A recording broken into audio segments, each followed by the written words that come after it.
하겠습니다. 이제부터는 칸트의 인간관에 대해서 설명을 해드리겠습니다. 칸트는요, 인간이 태어나면서 이미 윤리적, 보편적 윤리를 알고서, 이미 그 내용을 알고서 태어난다라고 보지는 않습니다.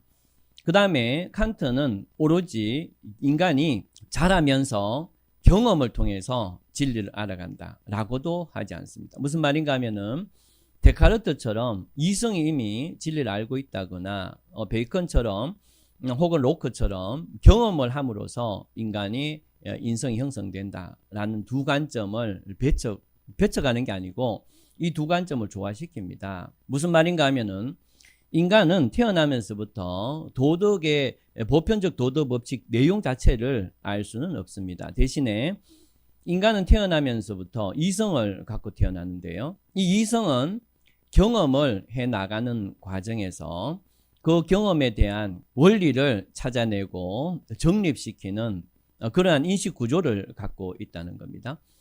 바로 이 경험을 통해서 원리를 찾아내고 진리를 찾아내는 이 이성의 인식 구조, 이게 보편적 도덕 법칙을 알 수 있는 가장 초보적인 근거가 됩니다. 인간은 자라면서 상당히 많은 경험을 하는데요.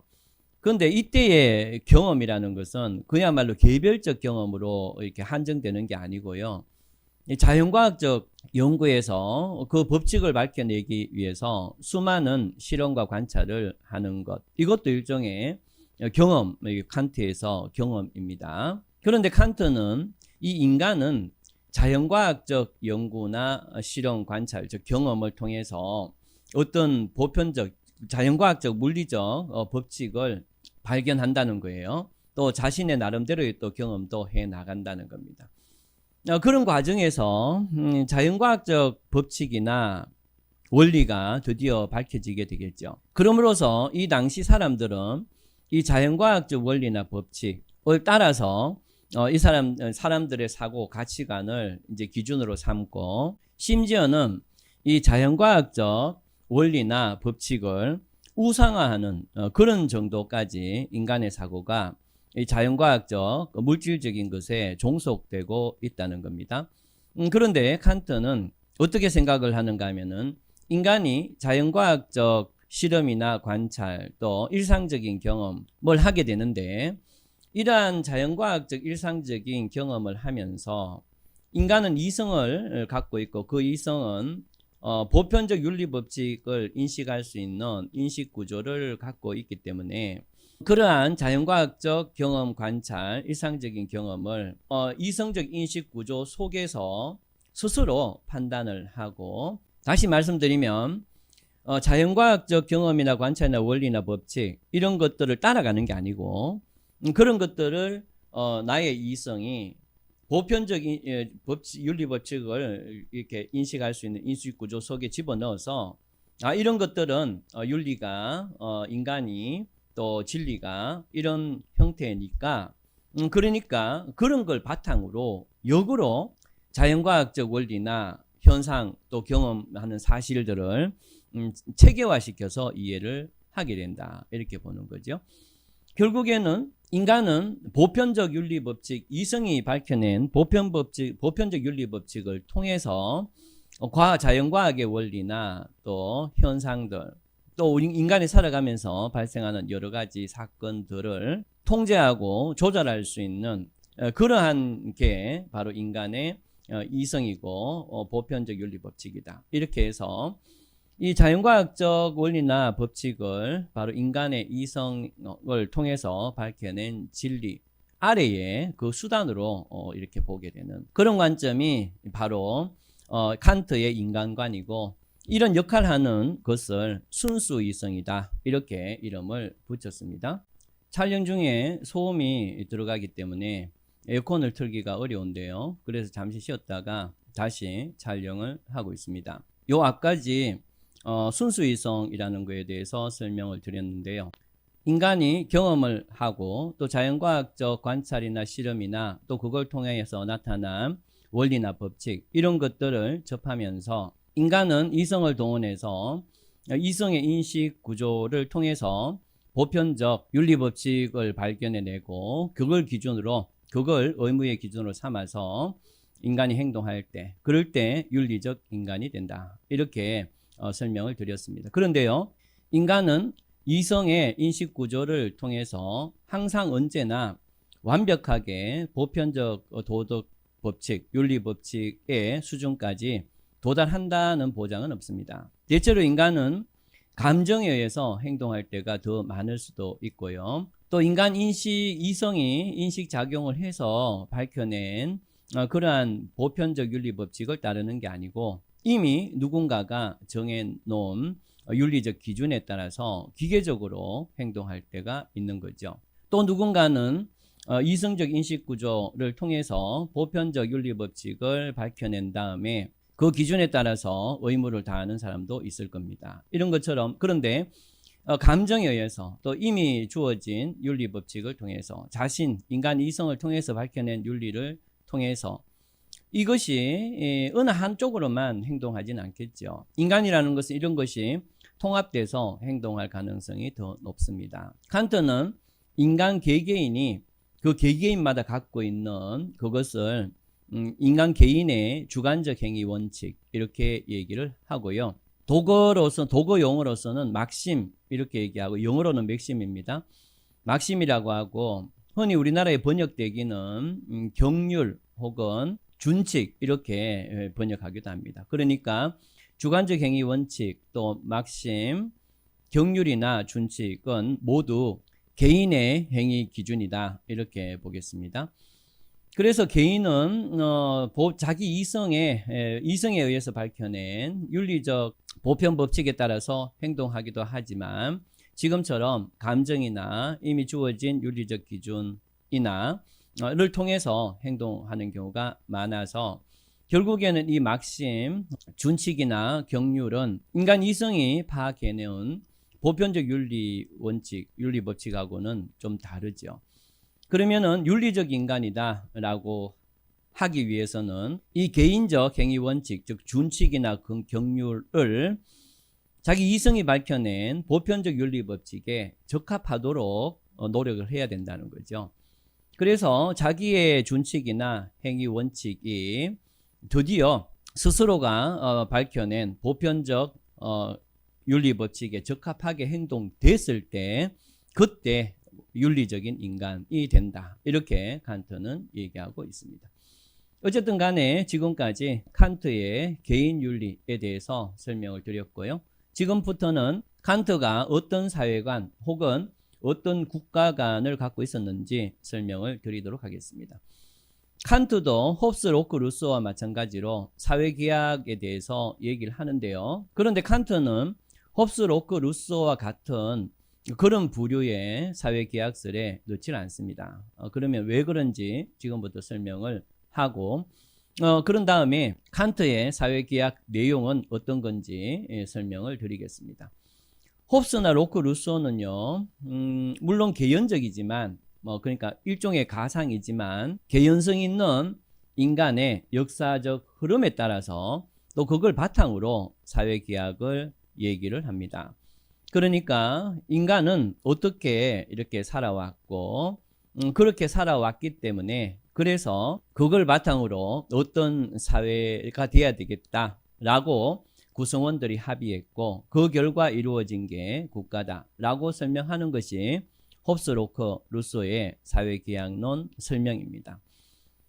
반드시 그 역사적으로 그렇게 되어 온 건 아니지만 이 세 사람은 역사적인 흐름을 이렇게 봤을 때 그럴 때 바로 이런 국가를 원했을 거야. 이런 어떤 흐름 속에서 사회계약을 주장해 왔다는 거죠. 그런데 칸트는 이러한 역사적 흐름이라는 개연성 있는 역사적 흐름을 상정하지를 않습니다. 그럼 무슨 말인가 하면은 이 칸트는 현재 존재하는 여러 사회의 형태를 경험을 이렇게 하는 거죠.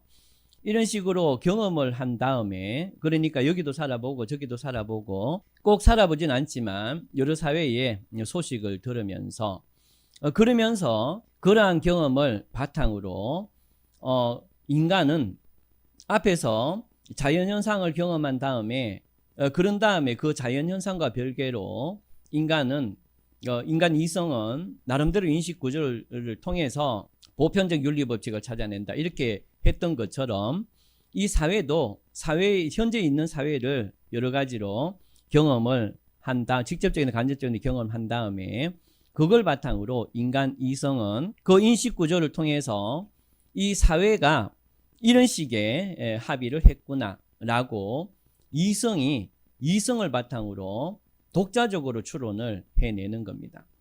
그런 식으로 사회가 어떤 형태구나, 보편적인 사회라는 건 이런 거구나라고 이성의 인식 구조를 통해서 독자적으로 추론해낸 다음에 그걸 역으로 사회계약이란 이름으로 사회에 적용을 시키는 개념입니다. 그렇기 때문에 홉스, 로크, 루소가 가상적이지만 사회의 역사적 흐름을 통해서 귀납적으로 이렇게 사회계약이 어떤 식으로 이루어졌다라고 판단하는 그런 측면이 아니고 이성의 인식 구조를 통해서 사회라는 건 이런 걸로 합의했을 거다라는 그걸 바탕으로 역으로 그것을 사회에 적용시키는 개념이기 때문에 사실은 사회계약이라는 이름을 갖고 있긴 하지만 어떻게 보면 이 사람의 사회계약은 좀 극단적으로 얘기하면 플라톤의 이데아 개념하고 아주 좀 유사하다라고 할 수 있을 정도의 그런 개념의 사회계약이기 때문에 일반적인 사회계약론자에 칸트를 넣지는 않습니다. 어쨌든 칸트가 나름대로 사회계약이라는 용어를 쓰면서 얘기했던 내용들을 간단하게 설명을 드리는데요. 이 칸트는 인간은 국가가 있기 이전에 감정과 이성을 가지고 살아가는 개인이 이제 살아가는 그런 존재였다는 겁니다. 그런데 이 개인과 개인이 어느 정도의 모순 갈등이 있을 경우에 이럴 경우에는 이것을 조절해 줄 수 있는 제3자가 존재하지 않는다는 거죠. 그런 측면에서 칸트는 이러한 것을 조절해 주기 위해서 구성원들이 합의했던 것이 바로 국가다. 이렇게 해서 사회계약의 내용적인 측면에서는 다른 사회계약론자하고 유사하게 진행이 됩니다. 그런데 이 자연적인 상태에서는 인간은 이성에 의한 인식 능력이 있고요. 그래서 앞에서 말씀드렸던 것처럼 뭐가 보편적 윤리 법칙인지 인식을 할 수 있는 그런 순수이성도 있고 또 그렇게 인식된 순수이성을 바탕으로 일어나 도와줘, 그 다음에 책을 봐, 또 일을 해야지, 이런 형태로 우리에게 어떠한 조건 없이 명령을 내리는 것, 이걸 담당하는 실천이성도 있고 해서 인간은 자연 상태에서는 다른 어떤 존재에 의해서 만들어 둔 그러한 법칙을 따르는 게 아니고 인간의 오직 자유로운 이성작용에 의해서 의무를 다하거나 행동해 가는 이런 게 자연 상태에서의 이상적인 인간이란 겁니다.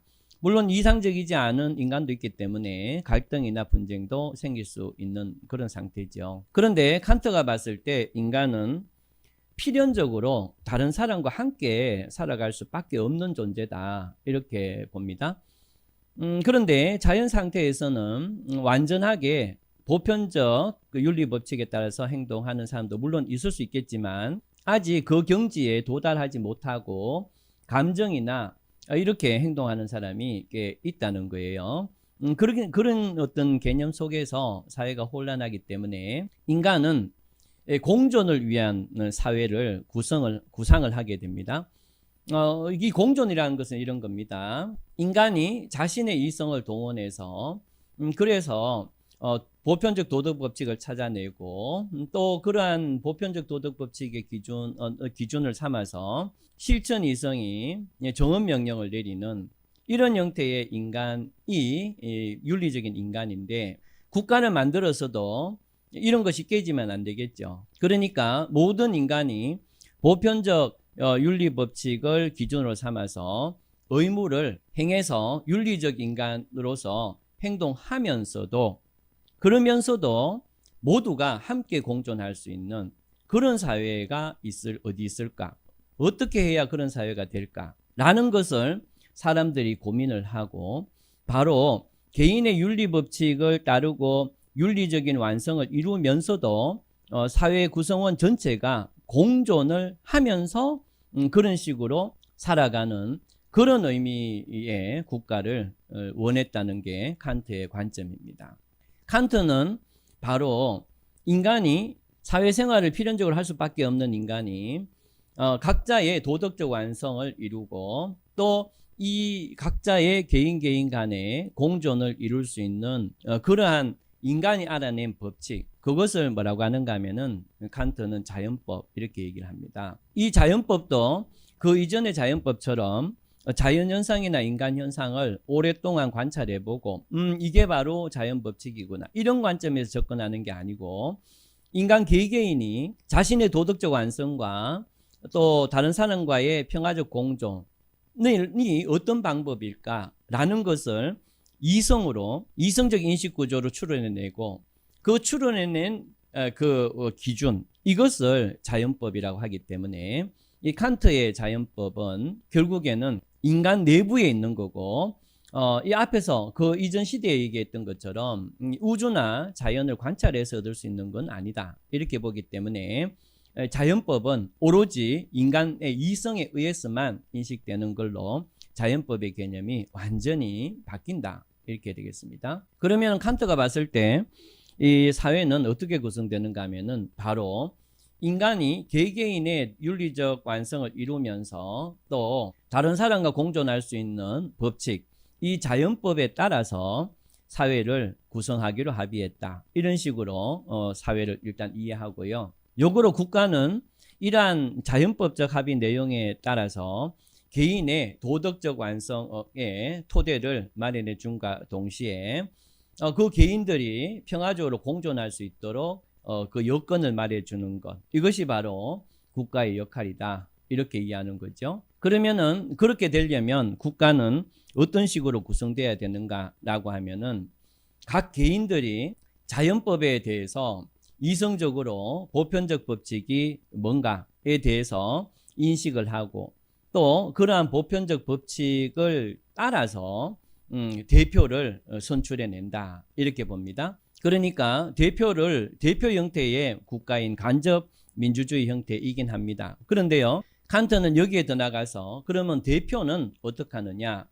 이 대표는 다시 자신의 이성의 인식 구조를 동원해서 개개인들의 도덕 법칙에 해당하는 삶과 구성원들의 공존을 위해서 이 이성의 인식 구조를 통해서 그게 맞는 보편적 법칙을 구상해내고 그 구상한 그의 객관적인 형태가 법이다. 이렇게 이해를 하는 거죠. 결국에는 칸트에게 있어서 국가와 법은 한 개인이 자신의 이성이 밝혀낸 보편적 도덕 법칙과 그걸 기준으로 의무를 다하는 사회이면서 다른 사람과 그렇게 추구하는 또 다른 사람과의 공존을 할 수 있도록 울타리를 제공해 주는 것이 국가이면서 법이다. 이렇게 생각해서 칸트는 국가 안에 있을 때는 개인이 다른 사람과 공존하면서 완전한 윤리적 완성을 이룰 수 있다. 이렇게 봅니다. 그런데요,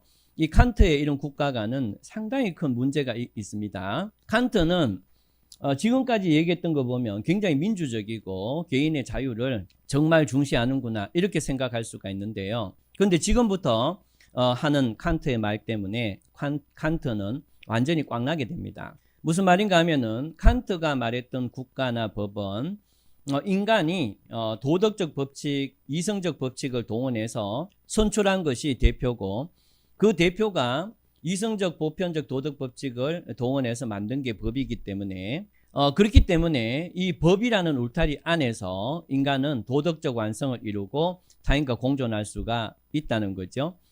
그렇기 때문에 구성원들은 국가나 국가의 법에 대해서 이의를 제기해서는 안 된다는 겁니다. 완전한 이성적 법칙을 통해서 나온 국가나 법이기 때문에 그러한 국가의 의사결정이나 법은 오류가 있을 수 없고 그러한 국가의 법의 테두리 속에 있을 때만이 우리가 도덕적 완성을 이루고 공존할 수 있기 때문에 국가와 법은 절대적인 것이고 이의를 제기하거나 저항을 할 수가 없다. 이렇게 보는 거죠. 이 칸트의 이런 국가관은 실질적으로 상당히 큰 문제를 낳았습니다. 가장 대표적인 사례가 나치 전범 아이히만에 대한 사례인데요. 아이히만은 2차 대전이 끝나고 아르헨티나로 도망을 갔죠. 근데 아르헨티나에 있다는 것을 이스라엘 정보기관이 알고 이스라엘이 아이히만을 체포해 옵니다. 그런 다음에 재판이 진행이 되는데요. 아이히만은 당시에 독일 법하고 총통이 제정한 법률, 이것은 도덕적 완성과 인간을 균형 있게 만드는 것으로서 자기가 그 법 속에서 스스로 이성이 명령하는 이 명령을 따라라 라고 하는 정언명령, 거기에 충실했기 때문에 자신은 의무에 충실했던 것이고, 그렇기 때문에 자신이 악감정을 가지고 행위한 건 아니다, 이렇게 변론을 했던 겁니다. 이러한 어떤 관점처럼 이게 꼭 아이히만에서 끝나는 게 아니고 이 당시 히틀러 아래에 있던 수많은 고위 장교들의 사상적 배경이 칸트의 국가관에서부터 출발을 했다로 보여지고, 그렇기 때문에 칸트의 국가관이 전체주의적 사고에 큰 영향을 끼쳤다, 이렇게 알 수가 있겠습니다. 자, 이번 영상에서는 좀 어려운 칸트에 대해서 설명을 드렸는데요. 설명하기가 쉽지 않아서 상당히 긴 영상이 되었고, 이 영상을 2개로 나누어서 업로드 하도록 하겠습니다. 그러면 다음에 뵙도록 하겠습니다. 감사합니다.